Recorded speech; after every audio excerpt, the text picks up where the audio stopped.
Okay, चलिए दोस्तों, आप सभी का स्वागत है आपके अपने प्लेटफॉर्म डीके शिक्षा के ऊपर और मैं आपका एजुकेटर डीके गुप्ता। तो जैसे कि दोस्तों आप सभी बच्चों को पता होगा कि मैं आपको आपके आने वाले एग्जाम्स किसके लिए, तो सीटेट पेपर 1 के लिए पर्यावरण अध्ययन यानी कि आपको ईवीएस करवाते हुए चल रहा था, जिसमें हमने एनसीईआरटी बुक्स को फॉलो करना शुरू करा था और क्लास तीसरी और चौथी की पूरी हमने ईवीएस की बुक कंप्लीट कर ली थी। और हमने कहां स्टार्ट कर रखा था, तो कक्षा 5वीं की किसकी, क्लास 5th की हमने ईवीएस की बुक स्टार्ट कर रखी थी और ऑलमोस्ट हम हाफ कवर कर चुके थे। ठीक, और धीरे धीरे हम उस सीरीज को आगे बढ़ाते हुए चल रहे थे। तो आज जो हम करने वाले हैं दोस्तों, वो करने वाले हैं अपना एक नेक्स्ट टॉपिक, जिस टॉपिक का नाम क्या है, तो सीटेट के सिलेबस के अकॉर्डिंग देखा जाए तो नाम है उसका ट्रैवल यानी कि यात्रा। और बात करी जाए कि ये जो टॉपिक आता है वो कौन सी बुक से, कौन सा चैप्टर है और चैप्टर का बुक के अकॉर्डिंग नाम क्या है। तो दोस्तों ये जो चैप्टर है वो आता है आपका कक्षा 5वीं क्लास 5th की जो बुक है आपकी ईवीएस की, उसके अंतर्गत चैप्टर का जो नाम है वो है खत्म हो जाए तो।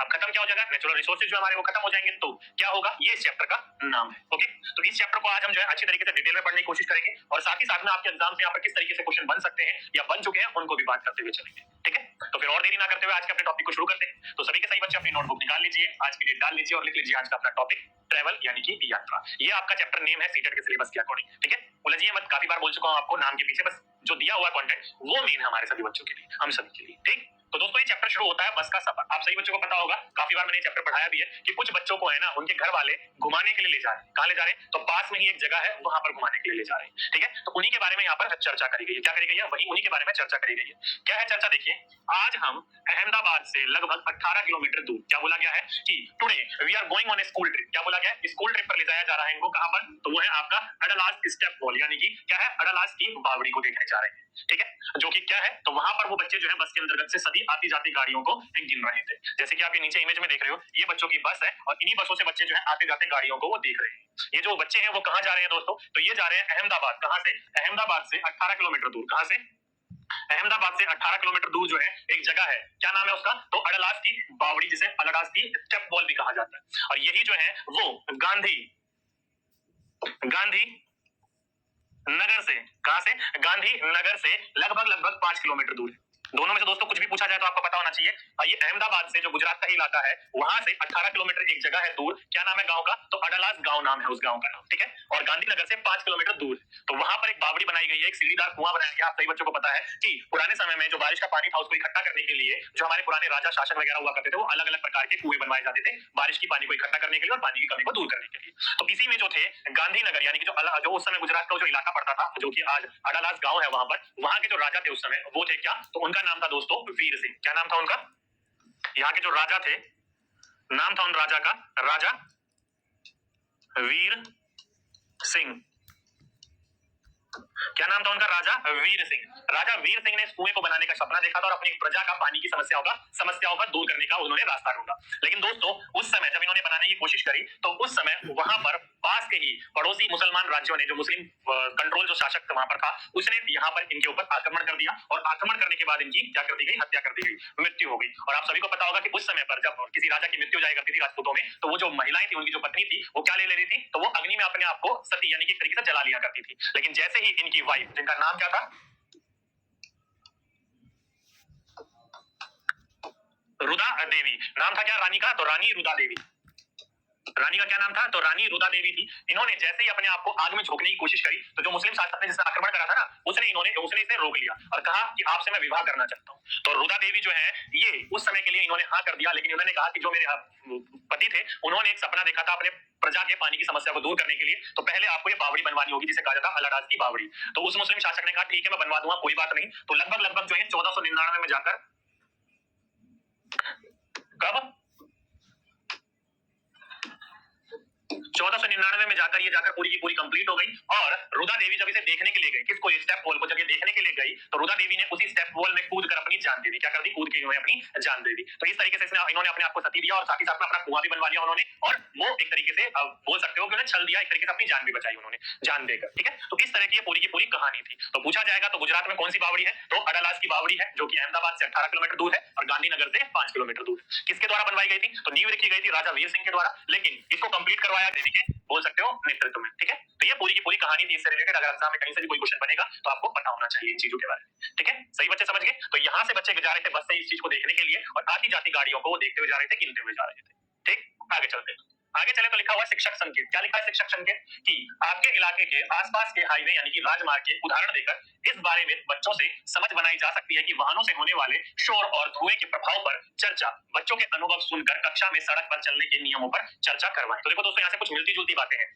पहला कि अपने आसपास के इलाकों में, कहां पर? अपने आसपास के इलाकों में हाईवे यानी कि राजमार्ग का उदाहरण देकर इस बारे में बच्चों की समझ बनाई जा सकती है कि वाहनों से होने वाला शोर और धुआं के प्रभाव से क्या क्या प्रभावित हो रहे हैं। तो यहाँ से क्या पता चला कि सार्वजनिक शोर और सार्वजनिक धुआं जो होता है वो कहां देखने को मिलता है? तो वो नेशनल हाईवेज यानी कि राज्य मार्गों में देखने को मिलता है। बहुत सारी गाड़ियां देखने को मिलती है, पापी धुआं हुआ निकलता ही रहता है। तो यहाँ से क्या पता चला आपको कि सबसे ज्यादा सार्वजनिक धुआं और शोर कहां होता है? तो नेशनल हाईवे यानी कि राजमार्गों पर होता है। तो इससे होने वाले प्रभाव के आप बारे में चर्चा कर सकते हो बच्चों से, और इसके अनुसार सड़क पर चलने के क्या क्या नियम है इसके बारे में चर्चा कर सकते हो। तो प्रभाव क्या होगा दोस्तों? तो शोर से हमारा क्या होगा? ध्वनि प्रदूषण होगा, और धुओं से हमारा वायु प्रदूषण होगा। इसको कैसे कम किया जा सकता है? तो बच्चों से आप बोल सकते हो कि ज्यादा से ज्यादा हो सके तो हमें सार्वजनिक यानी कि प्राइवेट व्हीकल्स का इस्तेमाल ना करके सरकारी व्हीकल जैसे कि ट्रेन, जैसे कि बस, पब्लिक ट्रांसपोर्ट का हमें इस्तेमाल करना चाहिए ज्यादा से ज्यादा। प्राइवेट से बचना चाहिए। अब देखा होगा आपने, एक को किसी बंदे को जाना होगा, वो अपनी फटफटिया उठाएगा चल देगा, अपनी गाड़ी उठाएगा चल देगा, गाड़ी में आराम से 4-5 बंदे बैठ सकते हैं, लेकिन वहीं पर उसने क्या कर दिया? गाड़ी ले गया। अब गाड़ी तो ले गया, उसके साथ साथ वो ट्रैफिक भी जाम करेगा, प्रदूषण भी फैलाएगा। तो जितना हो सके उतनी ज्यादा से ज्यादा हमें किस चीज का इस्तेमाल करना चाहिए? पब्लिक व्हीकल का इस्तेमाल करना चाहिए। ओके, तो ये आप बच्चों के अंतर्गत भावना उत्पन्न कर सकते हैं।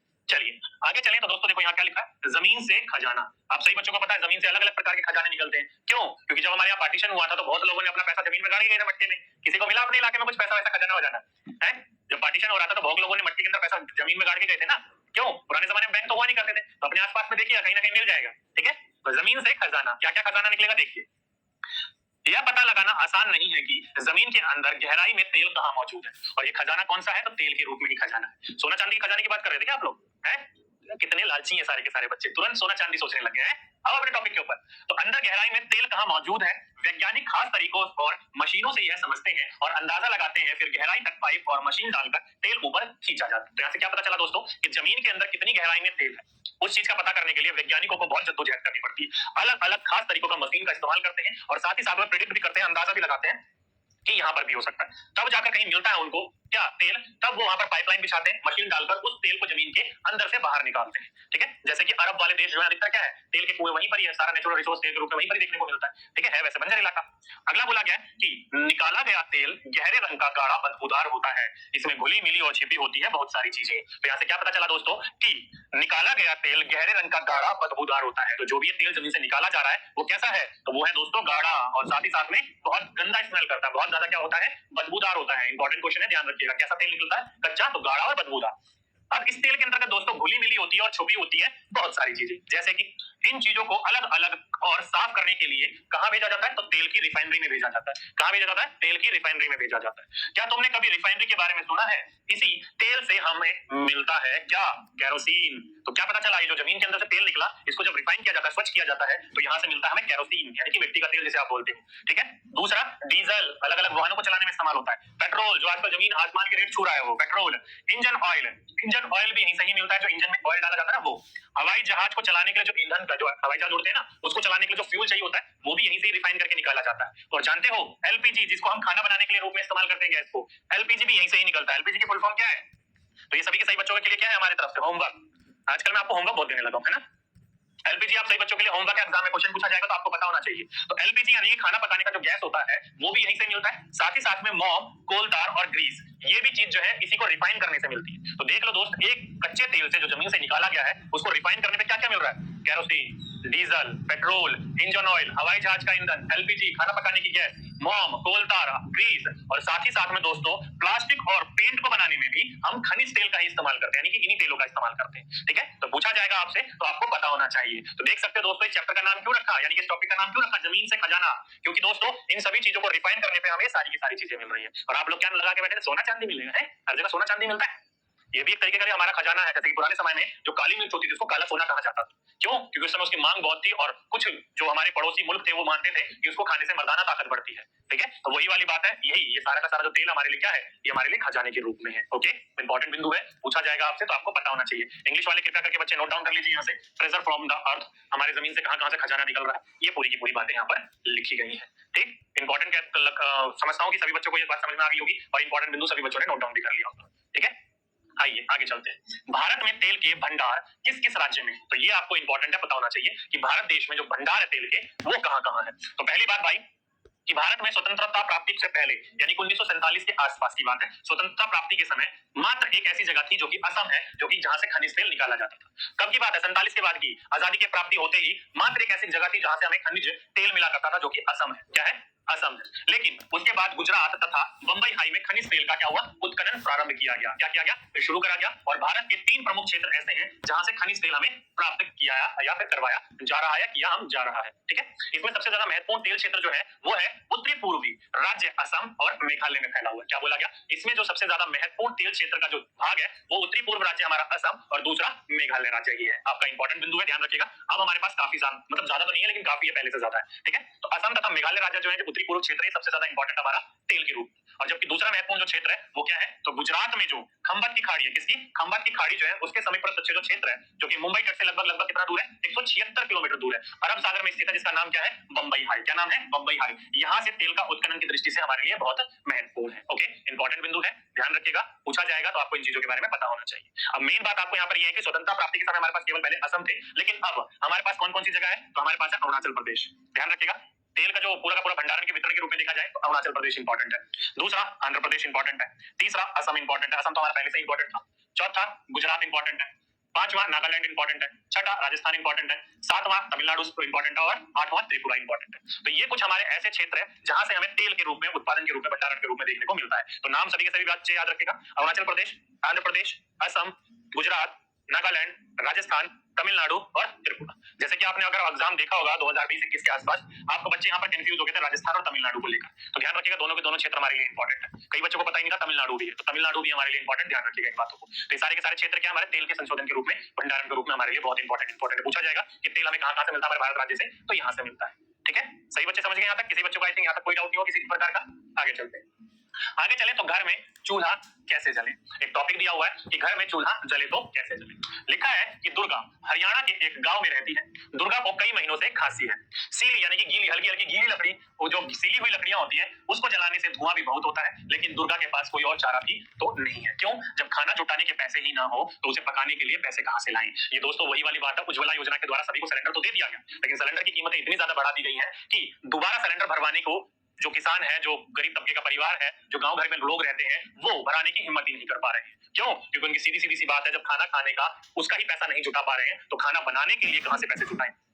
क्योंकि ईंधन तो तभी मिलेगा जब पैसा होगा। ठीक है, इसलिए गांव घर के लोग जो है मजबूर है, जो गीली लकड़ियां मिल रही है, सीली लकड़ियां मिल रही है, जंगलों से लकड़ियां इकट्ठी करके लाई जा रही है, गांव में तो ये होता है ना। ठीक है, उनको जला जलाकर अपना क्या बनाते हैं? खाना बनाते हैं। तो दुर्गा का कहना ये भी ठीक है। तो कई महीनों से क्या गुजर रही है दोस्तों? खांसी से गुजर रही है। तो सीधी सीधी सी बात है दोस्तों, जब गीली लकड़ियां जलाई जाती हैं, आपको पता होगा जब धुआं होता है तो कार्बन मोनोऑक्साइड बड़ी मात्रा में निकल रहा होता है। तो कार्बन मोनोऑक्साइड जो होता है उसकी सांस की नली में जम गया है, जिसकी वजह से उसको खांसी की प्रॉब्लम हो रही है। क्या हो रही है? खांसी की प्रॉब्लम। तो पूछा जाएगा आपसे कि अधूरे जले हुए ईंधन से क्या निकलता है? तो कार्बन मोनोऑक्साइड। गीली लकड़ी से जो धुआं निकल रहा है कार्बन मोनोऑक्साइड से ही निकलकर उसकी सांस नली में जम गया, जिसकी वजह से उसको खांसी की प्रॉब्लम हो रही है। ठीक है, जैसे कि नीचे देखोगे एक डाटा दिया हुआ है। क्या दिया हुआ है कि 100 सालों में जो लोगों ने इस्तेमाल, 100 साल तो नहीं 20 साल का बदलाव बोला गया है, 100 लोगों की। जैसे कि पुराने जमाने में 1976 की बात है, 84 घरों में अगर क्या जलता था? उपले या फिर लकड़ियां जलती थी।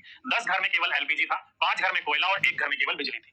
वही 20 साल बाद देखा जाए 1996 में, तो 84 से कम होकर 75 हो गए। तो 75 घरों में कितने जल रहे हैं? उपले और लकड़ियां जल रही है। 18 घर में जो है वो एलपीजी जल रही है, पहले 10 था वो 18 हो गया। कोयला जो है वो 2 घरों में जल रहा है, केवल पहले 5 था, 2 घर में रह गया। और बिजली पहले 1 घर में थी, अब वो 5 घरों में आ गई है। तो ये कुछ परिवर्तन देखने को मिला है, जो कि देखा जाए तो ठीक ठाक तो नहीं है, लेकिन परिवर्तन देखने को मिला। ठीक है, तो ये कुछ डेटा दिया हुआ था हमारे पुराने समय से और आज के समय में क्या क्या परिवर्तन देखने को मिला है उनके बारे में। उम्मीद करता हूं इस चीज से आपको कुछ समझने में मिला होगा कि भारत में कैसी व्यवस्था देखने को मिल रही है। ठीक है, चलिए आगे चलें। तो दोस्तों टॉपिक फिनिश। ये टॉपिक जो था, जो जमीन से खजाना निकल रहा था, ये इतना ही था। अगला टॉपिक जो है वो टॉपिक नंबर 13 है, जो कि टॉपिक का नेम क्या है? बसेरा ऊंचाई पर। क्या नाम है टॉपिक का? बसेरा ऊंचाई पर। तो ये भी चैप्टर कहां पर आएगा दोस्तों? ट्रैवल यानी कि यात्रा पर, क्योंकि जो बसेरा वो ऊंचाई पर है तो वो यात्रा ही कर रहा होगा। चलिए क्या है? कहानी पढ़ते। तो कहानी जो है एक यात्री की है, जिस यात्री का नाम है गौरव जानी। ये देख सकते हो, ये इस व्यक्ति की कहानी है। ये व्यक्ति जो है मुंबई में रहता था और एक छोटे से फ्लैट में केवल अप डाउन किया करता था, जॉब से घर, घर से जॉब, जॉब से घर, घर से जॉब। यही इसका रूटीन था, जिससे बोर होकर इसने एक ट्रिप बनाने का प्लान करा और अपनी बाइक को उठाकर निकल पड़ा अकेले ही घूमने के लिए, बोरियत को दूर करने के लिए। और इसी ट्रिप के बारे में इस पूरी की पूरी कहानी में लिया गया है अलग अलग प्रकार का विवरण, और वही आपके लिए इंपॉर्टेंट है। क्या है इंपॉर्टेंट? चलिए पढ़ते हुए चलते हैं। कहानी एक यात्री की, पढ़िए देखिए। लिखा है कि मैं हूं गौरव जानी, जो कि ऑलरेडी मैंने बता दिया, इस व्यक्ति का नाम है गौरव जानी और ये है लोनर। दोस्तों ये अपनी बाइक को प्यार से बोलता था लोनर। क्या बोलता था? लोनर। जिसका मतलब क्या होता है तो ध्यान रखिएगा, बोल रहा है कि ये जो है मेरी सबसे बढ़िया साथी है, जो कि मेरी मोटरसाइकिल है। क्या है? मेरी मोटरसाइकिल। और अंग्रेजी शब्द लोनर का जो अर्थ होता है वो होता है अकेले रहने वाला। क्या होता है? अकेले रहने वाला। तो अगर आपसे पूछा जाए कि loner, what is the meaning of loner, loner शब्द का क्या अर्थ है, तो एक ऐसा यात्री जो अकेला रहता हो। क्या है? अकेला रहने वाला। ठीक है, आगे ये बोलता है कि मैं मुंबई से निकला, महाराष्ट्र, गुजरात और राजस्थान के छोटे बड़े शहरों से होता हुआ दिल्ली पहुंचा। जैसे कि दोस्त मैंने इसको पहले बताया कि मुंबई में रहा करता था, छोटे से फ्लैट में, मुंबई से घर, फ्लैट से घर, इसको ऑफिस, ऑफिस से घर, फ्लैट से ऑफिस, ऑफिस से घर, यही इसका रूटीन। बोर होकर इसने क्या करा, अपनी बाइक उठाई और निकल पड़ा छोटे से ट्रिप के ऊपर, जिसमें ये बोलता है कि पहले मैं महाराष्ट्र, गुजरात और राजस्थान के छोटे मोटे गांव से, शहरों से निकलता हुआ कहां पहुंचा? दिल्ली पहुंचा। कहां पहुंच गया भाई अब ये? तो ये मुंबई से दिल्ली पहुंच गया। ठीक है, क्योंकि मुंबई देखा जाए तो इस तरफ है और दिल्ली जो देखा जाए वो इस तरफ है, तो छोटे मोटे गांव से गुजरता हुआ ये यहां तक पहुंच गया। ठीक, आगे बोलता है कि मुंबई से दिल्ली तक 1400 किलोमीटर का रास्ता। क्या बोला इसने? कि मुंबई से दिल्ली तक, इंपॉर्टेंट बिंदु है, ध्यान रखिएगा, मुंबई से दिल्ली तक का जो ये रास्ता है, कितना? 1400 किलोमीटर का रास्ता। तो 1400 किलोमीटर का रास्ता जो है वो मैंने 3 दिन में तय करा। कितने दिन में तय करा दोस्तों? 3 दिन में तय करा। इंपॉर्टेंट बिंदु है। अब कई बच्चे कहेंगे तुरंत खा यार, ये 1400 किलोमीटर केवल 3 दिन में, मैं होता तो मैं तुरंत चला जाता। अरे भाई वो आराम से घूमता घूमता जा रहा था। ठीक है, तो 1400 किलोमीटर जो है मुंबई से दिल्ली तक आने में से लग गए। तो मुंबई से दिल्ली तक की किलोमीटर की दूरी देखी जाए तो कितनी है? 1400 किलोमीटर अप्रोक्सीमेटली। ठीक है, जिसे तय करने में से कितने दिन लग गए भाइयों? 3 दिन लग गए। आगे बोला गया कि दिल्ली में फिर सामान भरवा कर मैं आगे बढ़ा। 2 दिन बाद मनाली पहुंचकर पहाड़ों की ताजी हवा के बीच चैन की सांस ली और असली यात्रा जो है अब शुरू होनी थी। ये बोल रहा है। क्यों? क्योंकि अब तक जो है मुंबई से जब तक दिल्ली आया तो ये वही बड़े बिल्डिंग, चकाचौंध, ट्रैफिक, पी पापू, यही चीज इसने देखी। असली मजा इसे आने वाला था कब? तो दिल्ली से जब सामान भरवा के 2 दिन बाद पहुंचा ये क्या? मनाली। दिल्ली से मनाली की दूरी जो है अप्रोक्सीमेटली 400-450 किलोमीटर के आसपास। ठीक है, तो जब ये पहुंचा वहां पर 2 दिन बाद, तब वहां पर पहाड़ों के बीच में ठंडी ठंडी हवा, एकदम स्वच्छ हवा। बिल्कुल दोस्तों, अगर आप किसी शहर के रहने वाले हो और पहाड़ी इलाके में जाओगे, बहुत ही अच्छी हवा, ताजी हवा लगती है, वहां पर सांस लेने में काफी अच्छा लगता है। और वही फील गौरव जानी ने भी करा और इसने कहा कि असली यात्रा यहां से शुरू होनी थी। चलिए अब इसकी यात्रा कैसे शुरू होती है पढ़ते हुए चलते हैं और आपके एग्जाम पॉइंट ऑफ व्यू से इंपॉर्टेंट बिंदु निकालते हुए चलते हैं। देखिए, पहला बोलता है ठंडा रेगिस्तान। क्या बोलता है? ठंडा रेगिस्तान। लिखा है कि आखिरकार मैं और लोनर, यानी इसकी जो बाइक थी, वो कहां पहुंच गए? ले पहुंच ही गए। कहां पहुंच गए? ले पहुंच गए। अभी मनाली से कहां पहुंच गए दोस्तों? लेह लद्दाख पहुंच गया। आगे बोला गया कि अजब अनूठा था यह इलाका, सूखा, समतल और ठंडा रेगिस्तान। तो दोस्तों यहां से क्या पता चला? जब ये लेह लद्दाख पहुंचा तो वहां पर क्या था? अजब था ये इलाका। कैसा था? सूखा था, समतल था और ठंडा था। और ठंडे के साथ इसने रेगिस्तान भी जोड़ दिया। रेगिस्तान क्यों जोड़ा? क्योंकि दोस्तों ये जो है पूरा का पूरा क्या है? पथरीला इलाका है, दूर दूर तक किसी भी प्रकार की कोई जो है पेड़ पौधे देखने को नहीं मिलते, इसलिए इसने इसको ठंडा रेगिस्तान कहा। तो पूछा जाए दोस्तों कि ठंडा रेगिस्तान कहां पर है भारत में, तो वो है लेह लद्दाख। कहां पर है? लेह लद्दाख। तो लेह लद्दाख कैसा इलाका है? एक अनूठा इलाका है जो कि सूखा, समतल और ठंडा रेगिस्तान है।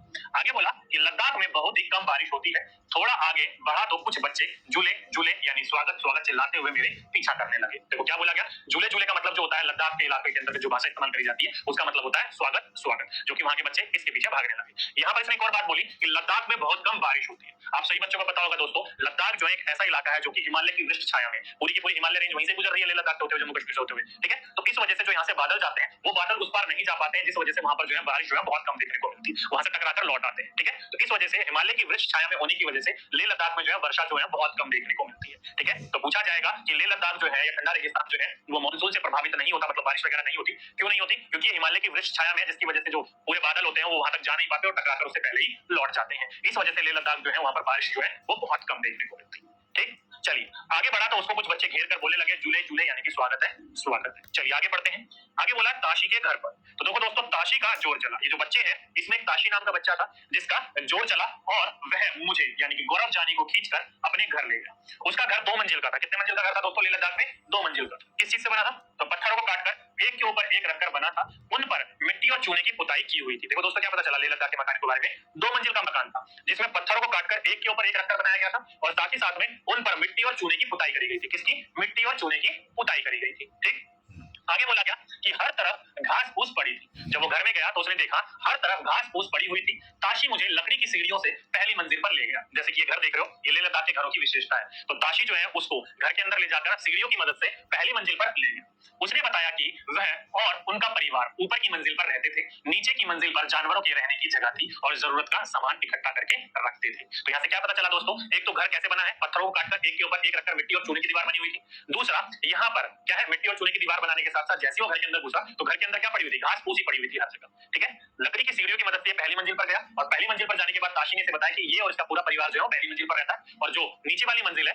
उस मंजिल पर कौन कौन है, तो उस मंजिल पर इनका जरूरत का सामान है और इनके पशु है, यानी कि इनके जानवर। जैसे कि नीचे की मंजिल पर जानवरों के रहने की जगह थी और जरूरत का सामान इकट्ठा करके रखते थे। सर्दियों के दिनों में अक्सर इनका परिवार भी जो है वो नीचे की मंजिल पर जानवरों के पास ही रहता। नीचे की मंजिल में कोई खिड़की भी नहीं थी। छत को मजबूत बनाने के लिए पेड़ों के मोटे मोटे तने इस्तेमाल किए गए थे। तो यहाँ से क्या पता चला दोस्तों, गर्मियों के दिनों में ये ऊपर वाली मंजिल पर रहते थे, लेकिन सर्दियों के दिनों में नीचे वाली मंजिल पर आ जाते थे। क्यों? क्योंकि इलाके का जो टेम्परेचर है -40 डिग्री सेल्सियस चला जाता है, बहुत ज्यादा ठंड पड़ती है। तो इस वजह से ये ठंड से बचने के लिए नीचे वाले मंजिल जिसमें जानवर रखे हुए हैं, जिसमें घास फूस फैली हुई है, जिसमें जरूरत का सामान रखा गया, उस मंजिल पर ही ये पूरा का पूरा परिवार आ जाता है रहने के लिए, ताकि ठंड से बचा जा सके। और नीचे वाली मंजिल की ये विशेषता है कि वहां पर किसी भी प्रकार की कोई खिड़की नहीं थी। क्या है, वहां पर वो किसी भी प्रकार की कोई खिड़की नहीं थी। इस वजह से जो अंदर हवा आने की थोड़ी बहुत भी पॉसिबिलिटीज थी वो भी खत्म हो जाती है। इस वजह से गर्माहट अंदर बनी रहती है और नीचे थोड़ा बहुत चैन मिलता है। और साथ ही साथ में छत जो इनकी घर की, उसे मजबूत बनाने के लिए पेड़ों के मोटे मोटे तने इन्होंने इस्तेमाल किए हुए थे। क्या थे? छत को मजबूत बनाने के लिए पेड़ों के जो मोटे मोटे तने थे उसका इस्तेमाल करके इन्होंने अपनी घर की छत को मजबूत बना रखा था। ठीक है,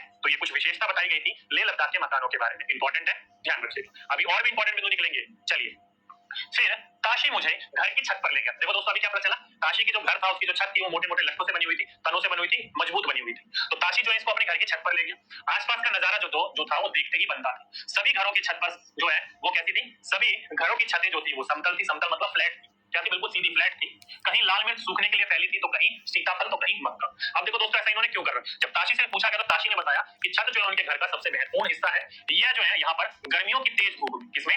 गर्मियों की तेज धूप में बहुत सारी फल सब्जी सुखा ली जाती है और ये ठंड के दिनों में क्या करी जाती है, इस्तेमाल की जाती है, इस्तेमाल होती है जब फल सब्जियां नहीं मिल पाती। क्योंकि अभी अभी मैंने आपको बताया दोस्तों, सर्दियों के दिनों में यहाँ पर जो टेम्परेचर है वो -40 डिग्री चला जाता है। तो -40 धूप में आराम से छत के ऊपर सब्जियों को सुखा लेते हैं और उन सूखी हुई सब्जियों का जो ड्राई सब्जी है उनका इस्तेमाल करते हैं सर्दियों के दिनों में। ठीक है, क्यों? क्योंकि जब फल सब्जियां नहीं मिल पाती। मुझे यह सब समझने में देर नहीं लगी कि मोटी मोटी दीवारें, लकड़ी के फर्श और लकड़ी की छत ही ठंड से क्या करते हैं, इनको बचाते होंगे। तो यहाँ से क्या पता चला कि इनकी घरों की जो दीवारें वो कैसी है, मोटी मोटी है। फर्श कैसे हैं, लकड़ियों के बने हुए। छत कैसे बने हुए, लकड़ियों के बने हुए। क्यों? क्योंकि लकड़ियों की जो है ये गर्माहट बनी रहती है और ठंड के दिनों में इनको बचाने में, इनकी बोल सकते हो इंसुलेशन में, गर्म रखने में इनकी मदद करते हैं। ठीक है, तो ये सारे के सारे इंपॉर्टेंट बिंदु हुए। पूछा जाएगा आपसे तो आपको पता होना चाहिए कि लेह लद्दाख के जो मकान होते हैं वो पत्थरों को काटकर एक के ऊपर एक रखकर चूने मिट्टी से बनाई जाती है। साथ ही साथ में इनकी जो दीवारें होती है वो मोटी मोटी होती है। छत की निचली मंजिल पर कोई खिड़की नहीं होती। ऊपर वाली मंजिल पर वो रहते हैं गर्मियों के दिनों में, सर्दियों के दिनों में वो नीचे जो जानवर जिन्होंने रख रखे हैं वहां पर जरूरत का सामान रखा था, घास फूस फैली हुई है, वहीं पर आकर रहते हैं। नीचे वाली मंजिल में किसी प्रकार की कोई खिड़की ना होने के कारण वहां पर गर्माहट बनी रहती है। साथ ही साथ में ये जो अपनी छत होती है इनकी समतल होती है और एक महत्वपूर्ण हिस्सा होती है इनके घर की, इनकी छत। और साथ ही साथ में फर्श भी लकड़ी का होता है और छत भी लकड़ी की बनी होती है। ठीक है, तो ये सारी की सारी लेह लद्दाख के मकानों की विशेषता बताई गई है। इंपॉर्टेंट बिंदु है, पूछा जाएगा आपसे तो आपको इन चीजों के बारे में पता होना चाहिए। ओके, सभी के सही बच्चे यहाँ तक समझ गए होंगे, किसी बच्चों को कोई डाउट नहीं होगा। आगे चलते हैं। आगे चले तो दुनिया की चोटी पर लोगों का बसेरा। क्या बोला गया? दुनिया की चोटी पर, दुनिया की ऊंची चोटी होनी चाहिए, कोई बात नहीं, दुनिया